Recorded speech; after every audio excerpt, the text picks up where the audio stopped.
companies and good things that are happening on the mobile side, what I think I'd like to ask you to do is sort of turn around, face the other direction, because we want to talk about the networks that make all this possible. And in fact, what we want to talk about is how broken they are. So we all take for granted that we go buy a phone, we go buy a SIM card, we buy our iPhone, we buy whatever the case might be, and get access to the internet, download all the applications, can upload and save all of our, backup all of our information and such. But in essence, the telephone networks that are in place today were not designed to do any of this. The network operators have done a great job to supply this. We joke in the halls around Stoke that really the iPhone ruined everything. And really what the iPhone did was it brought a real internet experience into your hand. And with that, the demand for traffic over mobile networks has gone through the roof. I heard earlier today from one of the gentlemen from the planning team for the iPhone 3G and the iPhone 4 at AT&T that their network traffic grew over a 3-year period 5,000%. And it's difficult to steer big ships like a company like AT&T, and the long lead times from the standards development bodies to when products actually get introduced that incorporate those new standards takes years and years and years. And over a 3-year time, they had 5,000% increase. So what Stoke actually does is supplying gateway products that sit inside the operator network and help to speed all of that stuff along. Stoke in brief, we are a late-stage startup, I would say. We've got a fair amount of investment from some fairly top-notch venture capital firms. And we're very pleased to also include Reliance Communications as an investor in Stoke and NTT Docomo as an investor. Two ends of the spectrum from two very different but very telling marketplaces. Reliance representing probably the fastest growing market for mobile data in particular. And NTT Docomo as probably at the other end of the spectrum of being the most advanced market for terms of what people are using and how much traffic per person and so on and so forth. So both of these companies felt that our products, our gateway product systems actually are fit for those types of characteristics of markets, which bodes well for Stoke's business opportunity in the future. We are commercially deployed in particular in the NTT Docomo LTE deployment.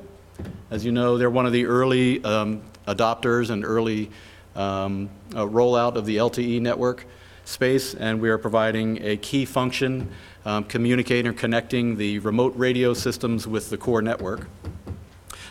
Growth is actually quite good, 400% year over year for the last 2 years, and we expect 2011 to be another triple-digit growth year for us.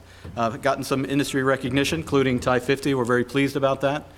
We have development office just around the corner in Santa Clara, as well as development, test, and support organization in Bangalore, which is really we're about 50-50 split between the two organizational locations. And I would also have to say that I'm here on the behalf of Vikash Varma, our CEO, who happens to be in Japan dealing with a couple of customer opportunities.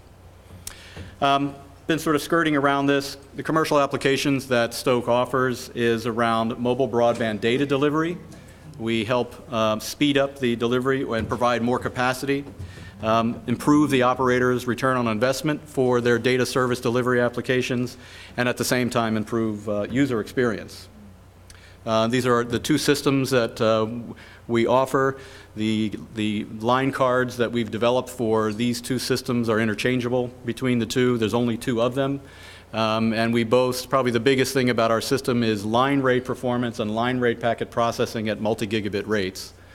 And this is compared to the incumbent and the systems that are deployed in these mobile data networks, which for a full 7-foot rack may be able to process about 2 gigabits of traffic per second.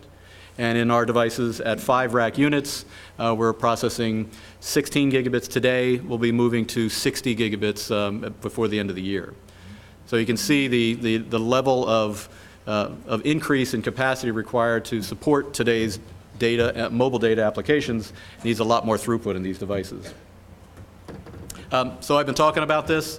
This is just an example of the level of growth in traffic that has been witnessed and is being expected. And we all know what that's like, especially if you guys have iPhones here in the area, probably connecting up to AT&T. Most drop calls, long waits for internet downloads. The media is sort of, their YouTube experience isn't quite what it could be or should be, and it doesn't sound very good. What Stoke is doing is basically applying or providing solutions in 3 different categories. Relieving pressure on the 3G network, and that is the 3G radio access network. There's really 2 things going on.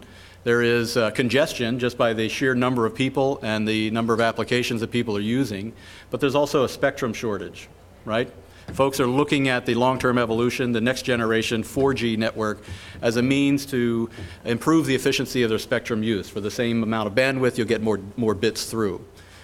Today, however, on 3G networks, the use of Wi-Fi as an alternative access location, or alternative access network, is one of the solution spaces that we're participating in. And that is enabling people to connect to Wi-Fi, but still have access to their mobile services. I'm taking too long, excuse me. I better hurry. The second area is relieving pressure on the core network. So again, I mentioned the 3G core network. These are very expensive nodes that sit in this network that really don't have a lot of throughput. And one of the applications that we're offering is a means to be able to redirect traffic around that bottleneck in the 3G network and direct that to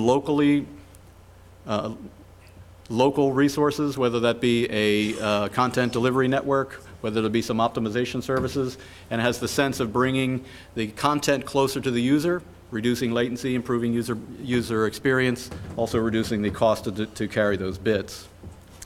And then lastly, and as I mentioned, in our deployment with NTT Docomo, we're actually helping with the aggregation of all the wide range of eNode Bs, that is the radio network components that are being deployed across Japan. And again, this is an important application for us. What makes Stoke unique? It is really the ability and the taking from 3 different domains in the networking business, the traditional players in the mobile space being focused mostly on mobile session management, taking the capacity and throughput that you get from folks that are focused on IP data infrastructure, the Ciscos, the Junipers, and so on, but then also incorporating components and software to enable functions from the sort of hybrid and innovative players that do dedicated DPI components or that do dedicated security systems. So all of that is being blended into the Stoke Session Exchange device that we described, and it's bringing a sort of a new class of device to the mobile network environment. So that's pretty much all I had to say. Thanks so much. Thanks so much to the TICON